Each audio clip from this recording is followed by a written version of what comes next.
So today's episode is a fun topic, and I think a lot of you are probably going to relate to this, even if you've never really thought about it before.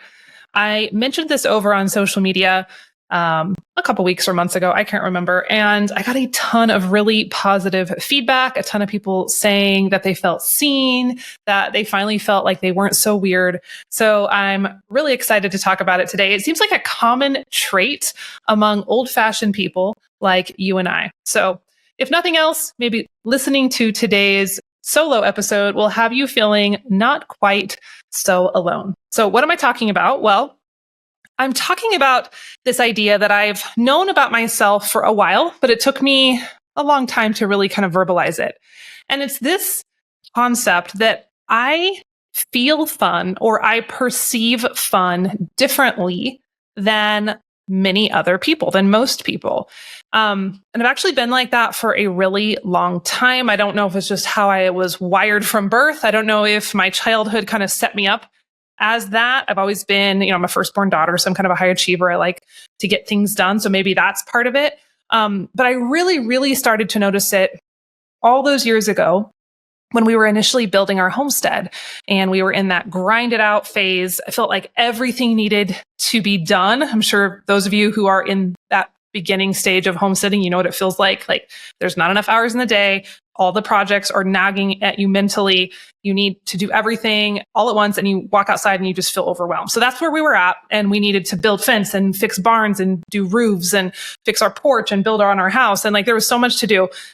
But I loved it. And my husband, Christian, loved it. And we were both still employed in regular jobs at that point. We hadn't started our businesses. And so we would get home on the weekends and guard that time so we could spend as much time as possible working on our projects. And so every weekend, every Saturday, every Sunday, we'd be out there hammering and building and cleaning and mowing.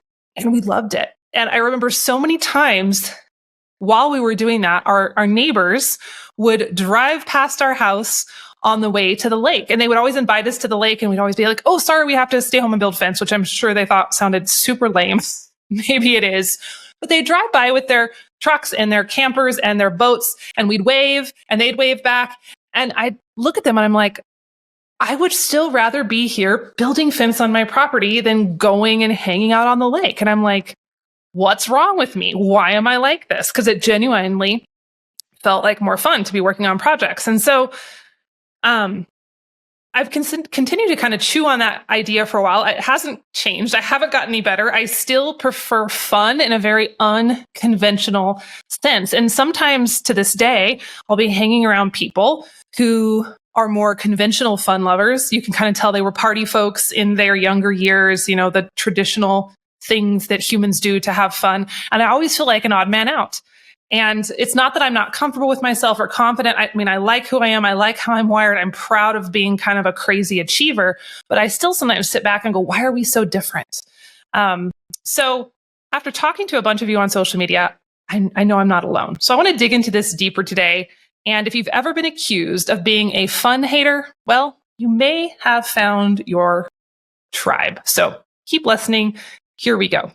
So welcome to Old Fashioned on Purpose. This is the podcast for people who are interested in getting back to the basics. We like to look at what progress has taken away from us as a culture, and then how we can get the good stuff back and weave the best of the old with the best of the new. And I'm your host, Jill Winger.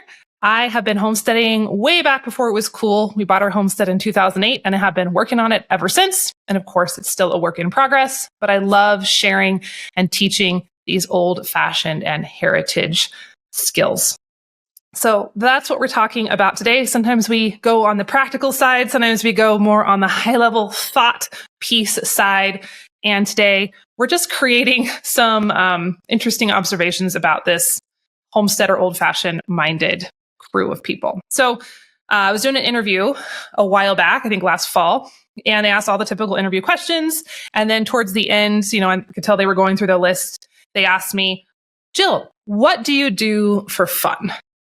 And I sat there like a total idiot and like blanked out. I did not know what to say. And I blinked and I stammered and I was like, I'm not sure. I mean, I have fun. And I just was like this word vomit coming out of my mouth. And it wasn't a great moment. It wasn't my most shining moment as an interviewee. And that's kind of what prompted me to post about this on social media. Because like I mentioned in the introduction, I don't think normal things are fun. I don't think conventional things are fun, but I actually do think this really ties back to this idea of being old-fashioned on purpose. This isn't just a personal ramble today, because I see this trait in a lot of you who are drawn to this lifestyle, whether you are officially homesteading or not.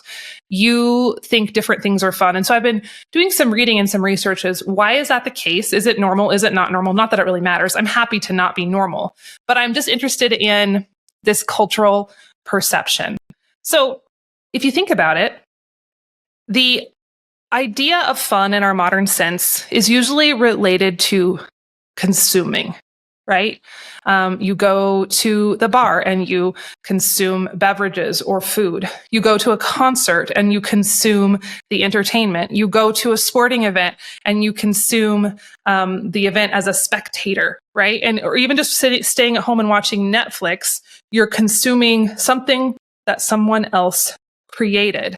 And that's kind of what our modern society seems to think is fun. It's always consumption. Now, if we rewind hundreds of years or thousands of years, we know that those consumption activities were a really rare treat. Even go back in more recent history to something like the Little House on the Prairie books, or books that were written in those pioneer eras that give us a glimpse back into those worlds. Getting together and listening to music, usually, it would be a friend playing the music, but getting together to consume something like that was very rare. It was reserved for holidays, and it was very, very special. But now, as modern folks, we kind of expect that all the time. And I think for those of us, you and I, who are drawn to more old-fashioned things intrinsically, I think that pull and that sense that that sort of fun isn't as engaging to us kind of comes naturally. And that's not to say that I don't go to concerts sometimes or go out to eat or watch a show on Netflix. Of course, those things are fine and normal and fun. But I have found that I get the most joy and the most dopamine and the most happiness from creating and producing. And I've kind of always been like that. But I've also found that the more I do that, the better it gets and the more exciting it feels. And what I've realized is where most people seek fun, people like you and I are actually looking for flow. So I can't remember if I've talked about this on the podcast in the past, but the idea of a flow state is a concept that I first came across when I was researching my latest book, Old Fashioned on Purpose, and I included some of this research in the book. But this term, flow, was coined by a psychologist named, I'm going to try to say his name. It's rough, man. Mihaly Csikszentmihalyi. I think he's from Czechoslovakia or somewhere back there. I actually had to pronounce his name properly when I narrated the audio version of the book, and it almost killed me. It was brutal, and I don't even remember how I did it. But anyway, if you Google flow states and you Google Mihaly, Mihaly, he'll come up. He's all over the internet. But anyway, rabbit trail. This idea of a flow state's really, really cool and really important. And I guarantee you have been in one, even if you don't know it. So a flow state is when you become so immersed in an activity that time ceases to exist. So just pause for a minute and think, when was the last time you experienced that? Maybe it was in the kitchen. Maybe it was in your garden. Maybe you were crocheting or knitting. Maybe you were on your computer. Sometimes I get into that state when I'm creating content. I'm writing. I'm working on graphics. The other day I had it out working a horse. I forgot about everything else in my life. I was just there with the horse, and that's all that mattered. But those moments, according to Mihaly, and this is a quote from his book, he says, the best moments in our lives are not the passive, receptive, relaxing times. And he continues by saying the best moments usually occur if a person's body or mind is stretched to its limits in a voluntary effort to accomplish something difficult and worthwhile. So sit with that for a minute. I'm interrupting this episode for just a second to tell you about a homesteading event that may be near you. And if it is, you definitely gotta go. It's the second annual Modern Homestead Conference in Coeur d'Alene, Idaho. And before I tell you more, I have some good news and some bad news. The bad news is that I can't attend, and I am so bummed. I just couldn't make the dates work this year. But the good news is there are a ton of other amazing speakers and experts that you are going to learn so much from. Joel Salatin will be there. Lisa from Farmhouse on Boone, she's been here on my podcast. Homesteading Family, Sally Fallon, Jess from Roots and Refuge, and tons more. They'll also have Dr. Temple Grandin doing a very special talk this year. I got to see her last year, and she was amazing. So this 2-day event features presentations for both beginner and advanced homesteaders. There's topics like food preservation, seed saving, animal husbandry and processing, fire and homestead preparedness, herbalism, how to build a strong community, and that is just scratching the surface. So if you've never attended an event like this, trust me, it's really worth it to make some time and go. You're going to see these things in real life, in person, which will fast track your learning so much more. Plus, there's just nothing like getting to rub shoulders with people who are like-minded and doing all the weird and crazy things that you and I like to do. So get your tickets now. They're still for sale, and you can grab them over at modernhomesteading.com. So sit with that for a minute. He just completely described so many of the skills that we're chasing as old-fashioned on purpose people. It's voluntary, it's difficult, and it's worthwhile. And those 3 pillars are a great lens from which to view the activities that you're doing on your homestead and doing them with a purpose rather than just a sense of obligation. Because when we can, at least for me, when I can know that I'm baking the bread, I'm doing the harder thing, I'm growing the garden, I'm making the furniture or the blanket, I'm doing it with a purpose in mind, not only for the end result, but also for my own mental health, to get myself in a flow state. It just changes. It changes, for me, the joy that is associated with that activity. Now, there's other names for this flow state. Some people call it the zone. Some people call it peak performance.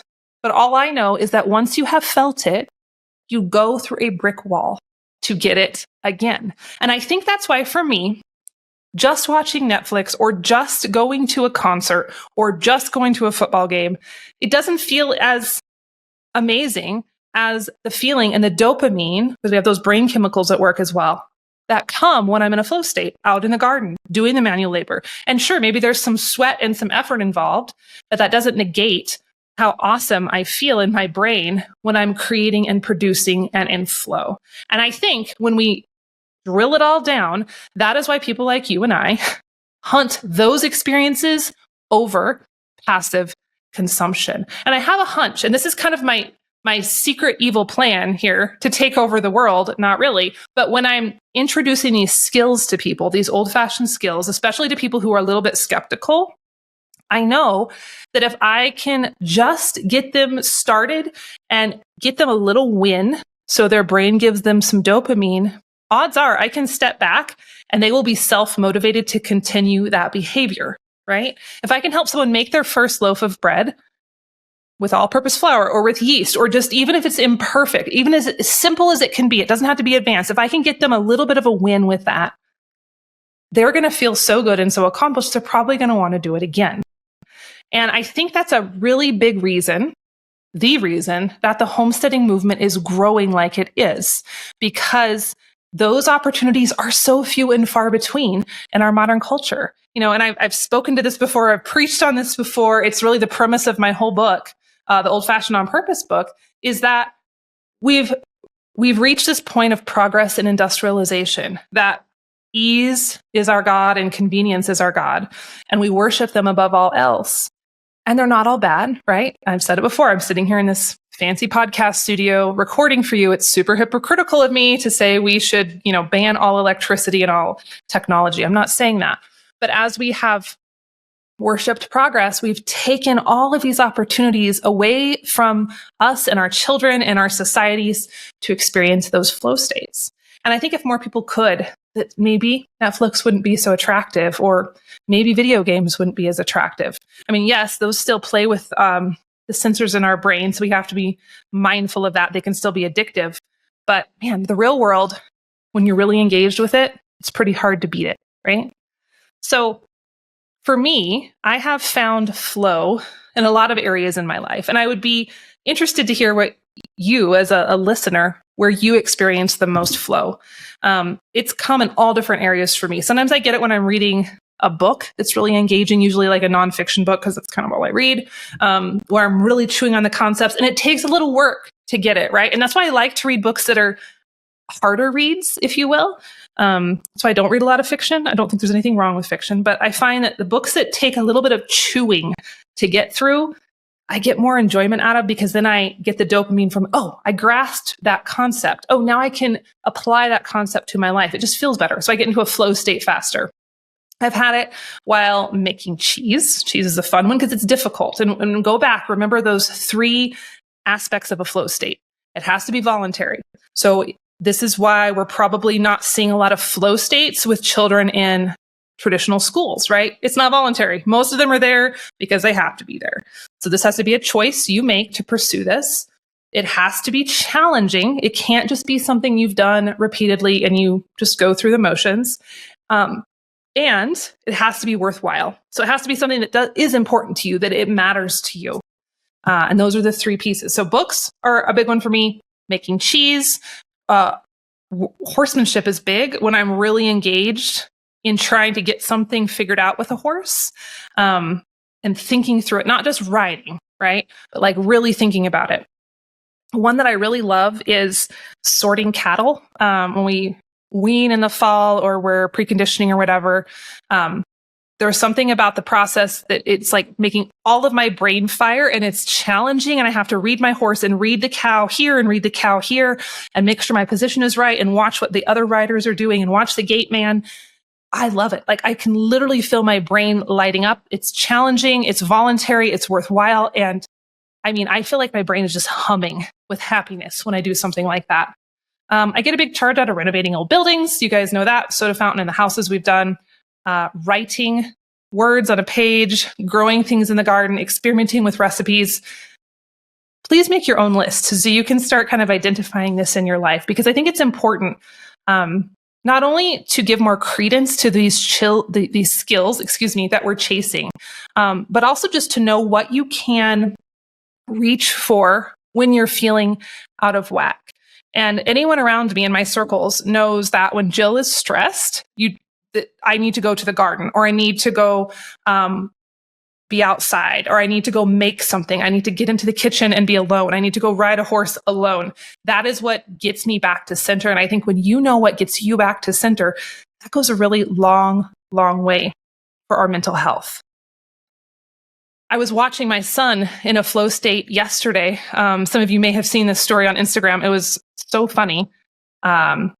He's older now, so he gets to stay home alone for small periods of time when we're just not far away, right? And he's getting to lean into that responsibility. And so he was home alone for a short period of time this past week. And, he knew how to contact neighbors if there was trouble and get a hold of us and all that. So I came home, wasn't really sure what he was going to fill that time with. He doesn't have access to a phone, or, he can call us if he needs to, but he doesn't have a smartphone. He doesn't have access to an iPad to play video games. So I come home and I could tell that something had gone down while I was gone, because him and my youngest were kind of acting sheepish and they didn't want me to come into the kitchen. So I was like, guys, like, what happened? Just like, what'd you do? Just tell me. Just let's get it over with. And I walk around the corner and there is his terrarium sitting on my kitchen island with 3 baby mice inside, a lid, of course. And he's grinning like a Cheshire cat. And apparently he had spent his afternoon catching these mice. He had found them in our basement window wells. He checks them periodically because sometimes there's cool things like snakes and salamanders in there. So he'd found these mice. He had devised a way to catch them. Actually, first he had tried to make a trap out of a milk jug. He had tried all these different trap ideas, no-kill traps, of course. And then he finally realized he just was going to have to grab the baby mice. So he put on gloves and he caught them and put them in the terrarium. He was feeding them pepperoni, and there they were sitting on my kitchen island. I don't freak out about small critters in my house. He had a snake last year. It doesn't really bother me. I don't love mice in the kitchen, but anyway, I was so amused by this. And then the following day, he decided he wanted to research other no-kill trap ideas. And he asked if he could use a computer after our homeschool lessons were over to research different designs. So he probably spent over an hour researching designs. And then he spent, I am not exaggerating, guys, 4 to 5 hours that day, completely focused, completely engaged, digging through dumpsters, digging through trash cans to find the pieces of milk jugs and bottles and PVC pipe and buckets. And he was drilling and hot gluing and connecting, and he was lit up. Like, this kid was in the ultimate flow state over a freaking mousetrap, right? But the topic doesn't matter. It's just the fact that his brain was so engaged. He was learning engineering. He was learning some physics. He was learning problem solving. He was thinking about animal behavior. That is what I love to see, both for my children and myself. So your flow states might come from weird things, and that's okay. I want to just give you reassurance that if you've ever been called a fun hater, which I have, and I know many of you have as well, lean into it, because you and I, we do have fun. We just have it in unconventional ways. And I would dare to say that I think sometimes once you have identified that flow state, you may even have more fun, quote unquote, than the average person, because you're getting it all throughout your day in all through different ways. And it's okay if you, as a modern person, resist this industrial notion that work and fun must fit into separate compartments. And that's a very modern idea. If we're talking about being old-fashioned on purpose, if we're talking about pushing back against progress gone wild. Wendell Berry talks about this in his book, The Unsettling of America. He talks about specialization. And I talk about this in Old Fashioned on Purpose, about how it's such a modern phenomenon that we have to have specialists in every area.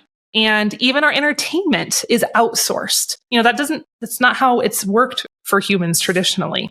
And it's okay to enjoy your work. It's actually a good thing. It's a gift. And when you're working hard at something you love, truly, there is nothing better. And since we're talking about Wendell Berry, one of my favorite quotes of his, I actually have it hanging in my office. He says, "When work is done for love of the place where it is done, of the materials, the artistry, and the product of the work, of the people it is done with and for, then the sign or evidence of it will be beauty." And I don't know about you, but I don't think there is much better of a combination than beauty and flow at the same time. So, to my fellow fun hater friends, you're not alone. There's nothing wrong with you if you don't really feel that excited about shopping or concerts or sporting events. Or maybe you do like those things, and that's perfectly fine. But you get a bigger charge and a bigger hit of dopamine from doing unconventional, weird, old-fashioned things. I happen to think that's a really good trait, and I'm all about leaning into it. So the next time someone asks me in an interview or otherwise what I do for fun, I think that my answer will be all of it. So friends, that's all I got for you today. It's a little bit of a shorter episode. Thanks for listening. Thanks for being here for my ramblings. It's so fun, haha, if you will, to find like-minded people who are just as weird as I am on social media and in the audience of this podcast. So I appreciate you. I appreciate you leaving your reviews and ratings and your comments. It's awesome. So thanks so much, and we will chat again on the next episode of Old Fashioned on Purpose.